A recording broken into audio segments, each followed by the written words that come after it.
Rooney Rule has failed, and while I'm not going to say it needs to be completely gotten rid of, they need to make some real modifications to make it functional again. The Rooney Rule was put in place in 2003 in an attempt to force teams, that's the key word there, to look at a diverse pool of candidates to fill openings on their coaching and front office ranks.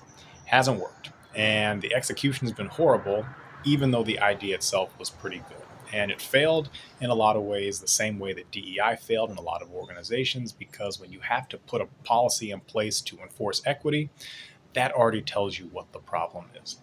Now, this issue in the NFL is rooted a whole lot more in the development of coaches, right? When we look at different hiring cycles, a lot of these coaches that are hired, they come from similar backgrounds, right? There's usually a root tree, right? They call them coaching trees. There's usually a root where all of these things kind of grow from, and then teams are plucking off the fruit from each of those trees because there's a commonality that kind of fits what they want to do.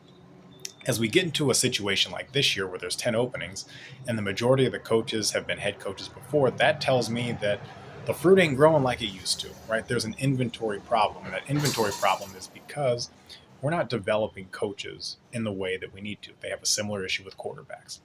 So what can be done about this?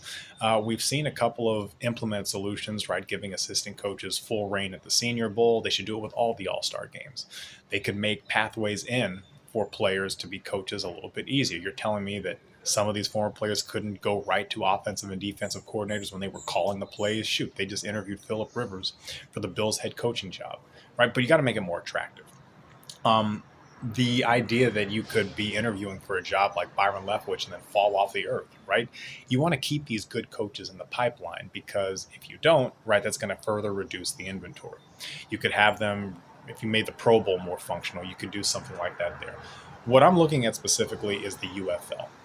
And spring football has failed in a lot of ways across time, but the UFL actually has something here if the NFL would truly embrace it as a partner, right? The NFL really doesn't have to do anything except give its blessing and maybe advertise a little bit for it. But you could use that as the breeding ground, not just for players, but for coaches to run teams, to make personnel decisions, to do the things that you want to increase the inventory of what you are going to have when you go through these hiring cycles as a de facto minor league.